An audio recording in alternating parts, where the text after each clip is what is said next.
Recent developments in talks regarding the revival of the 2015 Iran deal have offered a glimmer of optimism that a deal may actually be agreed upon. Just before midnight on Monday, in Tehran, Iran sent its promised response to what European Union has called a final text of an agreement to restore the deal, the nuclear deal, also known as the Joint Comprehensive Plan of Action, or the JCPOA. Reports indicate that although Iran's response was not a complete yes, but it has made no significant objections and instead seeks more clarifications. In this edition of Spotlight, we will be discussing the different aspects of the revival talks and how Iran can make sure that the assurances offered in the new deal and the lifting of sanctions would still stand if Joe Biden leaves office. To discuss that further, we're joined by political analyst Sayed Mustafa Khoshcheshm,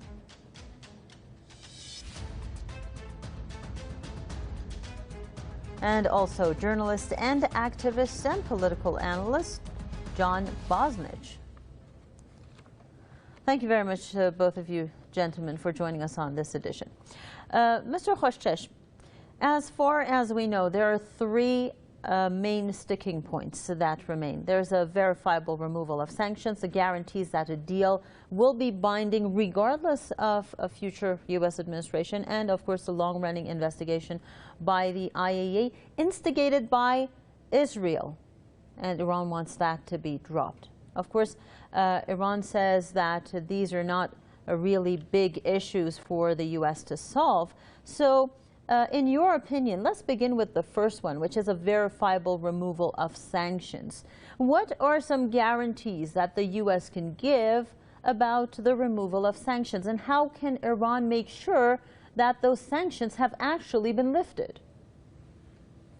Hello, and thanks for having me. Well, there is a detailed mechanism for doing so. Verification is a complicated process. It takes time because according to the U.S. sanctions, Iranian oil sector is under sanctions. Contracts with foreign parties are already under sanctions. The shipping, the Iranian shipping industries, the ships, the ports, the different types of insurances that are provided to the Iranian shipping industries, including the P&I, the pollution and indemnity insurances that are, provided by mostly some 95% of them are provided by Lloyd's Insurance Company in London and other insurance companies in London, and also sending the money back to Iran, the banking ties, they are all under sanctions. So if you want to verify removal of sanctions, then you need span of time, weeks or months, because it's not just one cargo. Iran should be able to, sell oil, to load the cargo, the ships, the insurance, the banking ties, the money should be wired back to Iran. So it takes time. And the question might be why this kind of sequencing has been demanded by Iran. Because the last time we did when the JCPOA went into action, Iran was the party that conducted all its, undertakings. And then the Americans started, and they, shrank their part, and they avoided doing their undertakings. So they showed a deceitful behavior. So the party that has left the deal is the Americans, very illegally, of course, even without resorting to the mechanisms that are already in the JCPOA. They didn't do that. So this time they need to provide the verifications. But the problem falls in the assurance, the area of the guarantees. This is very important. There's Mr. been a checklist of Mr. Khoshcheshm, Since you explained the reason for Iran's tough position on the JCPOA, basically the revival talks altogether, I would like to cut you off right there. Hold that thought because we're coming back to this point. But let's bring in our guest from Belgrade, Mr. John Bosnich. Mr. Bosnich, the excessive demands of the United States is basically the reason for Iran's tough stance on the revival talks. How justified do you believe this is, considering what our other guest from Tehran, Mr. Khoshcheshm, just explained? Well, I respect the comments of your other guest tonight because he's speaking in good faith and referring to the actual deals and offers being made on the table. But I have to speak from experience as a former government advisor in Japan, in Canada, political candidates in the United States and here in Europe, that the standard procedure of the United States is to try to make offers that bring the other party into a situation where the United States can claim, honestly or not, that there's been a violation. And the United States typically tries to accelerate and enhance these claims of violations to create what they call a casus belli, which means the reason for a war. So I recognize that Iran's position on this matter has been in good faith and straight up, but I'm deeply concerned that the United States may be attempting to draw Iran into a situation where it can make a fake claim to cause a conflict. That's the main concern that I have as a former government advisor in the West and now in Europe. And Mr. Khoshcheshm, that definitely explains why Iran is being so tough this time around coming to the negotiating table, doesn't it? Yeah, Iran has sustained billions or tens of or hundreds of billions of dollars in damage because of the U.S. withdrawal from the deal. Iran stood loyal to the deal for 14 months after the U.S. Discarded the deal, and Europeans were made promises, but they never made their part. They never held up their end of the bargain, and they just made wars, spoke about their future compliance, but they never did that because they don't do anything against the United States. But this time, Iran wants guarantees that this is not going to happen. Because when you oxidize or oxidate, I don't know which one is the better word, uranium, which is kind of metal, then you may not revive it. You may not bring it back to life. It's gone is gone, cannot be brought back to life again and be useful and effective again. When you dismantle your centrifuge machines and done is done, cannot be undone. Nuclear industries are very expensive area of high tech. So Iran has sustained the damage, a lot of damage. Now, there have been many Iranian patients that have lost their lives, especially those with rare diseases, kids with butterfly diseases. Now, because the U.S. reimposed the sanctions on its banking sector, now we need to have guarantees. And let me tell you this, one of the European officials in the latest round of talks, one of the top European leaders, made a couple of promises that we will resolve this because they need oil and energy supplies. So they want to, satisfy Iran, convince Iran that, okay, go for a deal. But let's be honest. We've experienced this before. When the JCPOA was being signed, John Kerry made 1,000 verbal promises to Mr. Zari, and you may not be deceived again, especially not with this government and this new team. I mean, we have the experience. We know that verbal promises are good for nothing. So one of the main bones of contention right now is that we are asking them, okay, you said there will be verbal promises. All right, do it in written. Give us your written promises and guarantees. And they resist. And the question is, why? If you are really honest, why are you resisting? Why are you not doing what you said already? Less than a month ago or 2 months ago. And if there is a third area of guarantees that's in between, and it's the main bone of contention standing between the two sides, there are different types of guarantees. When we talk about guarantees, people think that it's just the Congress approval. No, Congress, Biden, Blinken, they just, they can provide a political guarantee, and who cares for the signature of the United States when they already violated the same deal? They don't care about it. It's not just JCPOA. They violated at the same time, at around the same time. They violated the Paris Climate Accord, NAFTA, transatlantic, the tariff agreement with China, and they escalated into war. And then Open Skies Treaty, also the IMF, the short-range ballistic, nuclear-capable ballistic missiles with Russia. So as you see, and they even withdrew their membership from UNESCO. Some of them had congressional approvals, some not. In just a very short span of time, they discarded everything and started renegotiation with friends, Europeans, Mexicans, Canadians. They were forced to, appease Donald Trump, but the Russians, the Chinese, the Iranians, their enemies, their rivals, and they didn't agree to give up their sovereignty and independence because they were right. And the one who violated the deal was the United States and not just Donald Trump. Now, what we want is very strong guarantees. There is a checklist. The guarantee is not just the word. And I will explain it later, maybe after my colleague speaks, because I'm exactly, Mr. Khoshesh. That's the point I wanted to raise right now. We will be discussing what these guarantees can be according to a checklist that you mentioned, and also a list of things that came to my mind as I was taking notes.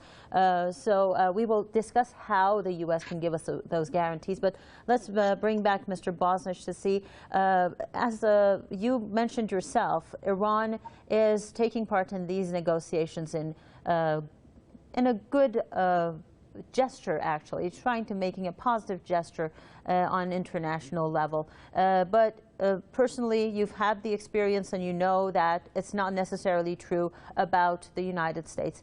In this case, and at the point that we've reached right now regarding the revival of the nuclear deal, do you believe that the U.S. is willing to give the necessary guarantees, which we will discuss later, in order for Iran to be sure that this deal will stand? Well, I think that everything is possible, and I believe that Iran has taken a very correct legal approach on this entire matter.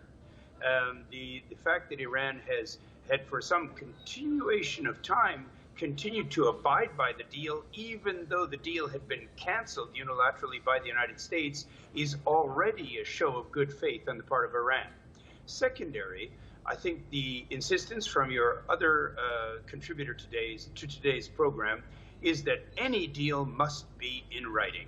Every detail of the deal must be specified clearly down to the statistical data that they might be requesting, and there must be external guarantors. And when I say external, I mean external to the U.S. empire.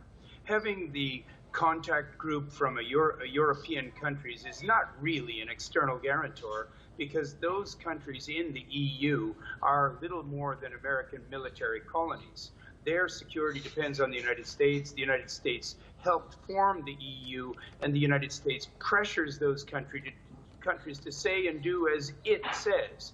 What might be beneficial to Iran in this case is to go forward in good faith, get a very detailed written agreement that is signed and is certified by the United Nations, and then request Russia or China or both to become monitors on the compliance of the deal and bring that in from the Iranian side. Then you've got a deal that has external parties that have great international weight, and that they can be performing the function of neutral monitors. And you then have some balance in the agreement, and where there is balance, and where there is some sort of countervailing power against the overwhelming power of America, you may be able to achieve a deal. Nothing is impossible if you go into it with a clean heart and an open willingness to cooperate. Okay, so Mr. Khoshesh, Let's go through that checklist of yours and see what are some guarantees that the U.S. can give Iran. What are some steps that it can take to make sure that even if a deal is dropped, Iran will not suffer as much damage as it did last time? Basically speaking, we have two different types of guarantees, roughly similar to what my colleague said. Some of the guarantees totally depend on the U.S. or Europeans' good faith and their responsibility, if they are ever responsible, and care for their own signature, no matter what type of guarantees we're talking about.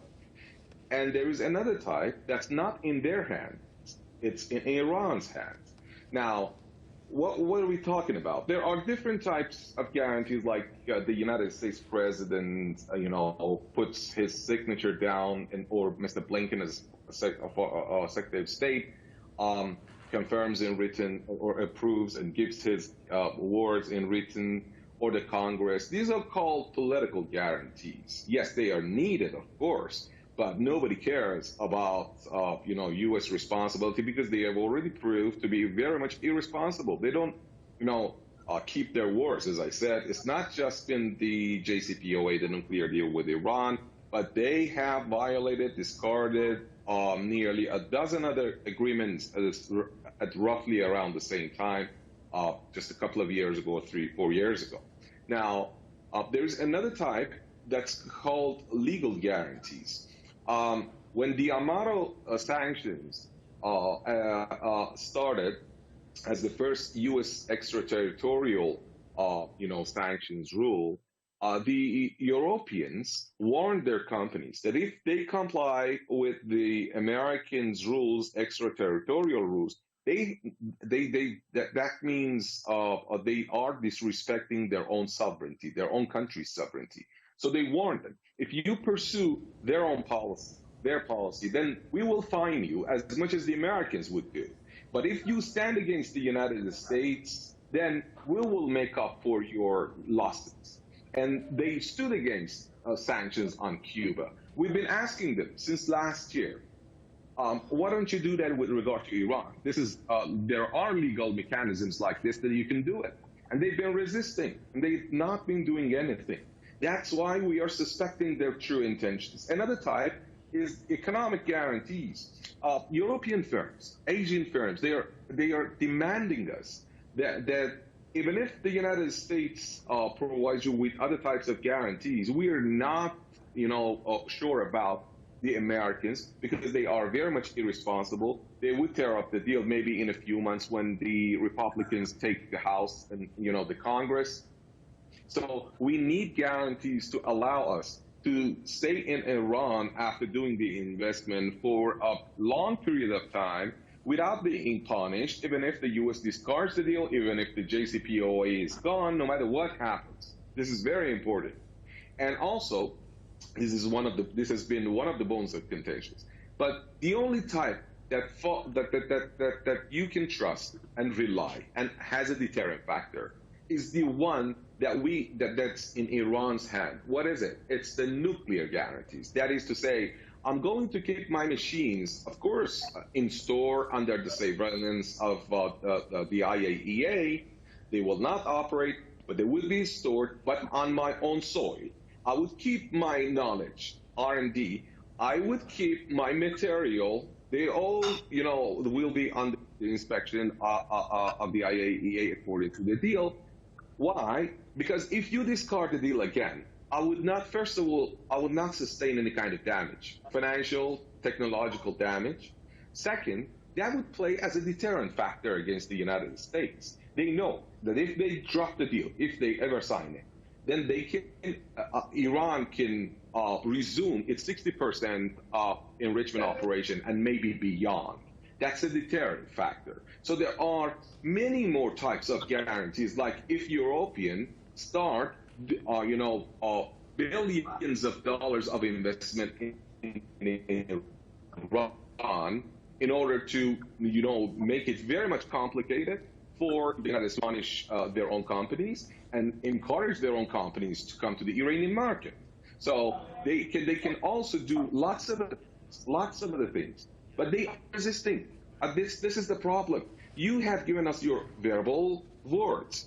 You Mr. have Khoshesh. agreed that it should be made very much difficult for the United States to do the same that they did just a few years ago. Mr. Khoshesh, you mentioned many very important factors that could serve as guarantees for Iran, particularly the last one, and the fact that Iran's enriched uranium is now at 60% enrichment. And basically, we have only time for only one question I'd like to ask Mr. Bosnich. Some observers say that we are getting close to a now or never situation. To what extent do you agree? Well, in a sense, Iran has done everything possible while maintaining its national sovereignty to come to a peaceful deal on the JCPOA. Iran has bent over backwards. It has had the deal canceled unilaterally from the other side. And not only did the other side unilaterally cancel it, they're continuing to blame Iran. Iran has to simply say, this is it. This is the last time we will deal with you. We are going to sign a contract. It will be certified with the United Nations, and we will bring in external monitors to monitor your monitors and our monitors, and then it's up. If you don't comply with this, it means you don't want a deal, no matter how we've tried. And that's what I would suggest that Iran should do. Thank you very much, journalist, activist, and political analyst John Bosnich from Belgrade, and political analyst Said Mustafa Khoshesh from Tehran. Thank you very much to both of you gentlemen for sharing your thoughts and views with us on this edition of Spotlight. And I'm afraid that's all the time that we have for now. Thank you and goodbye.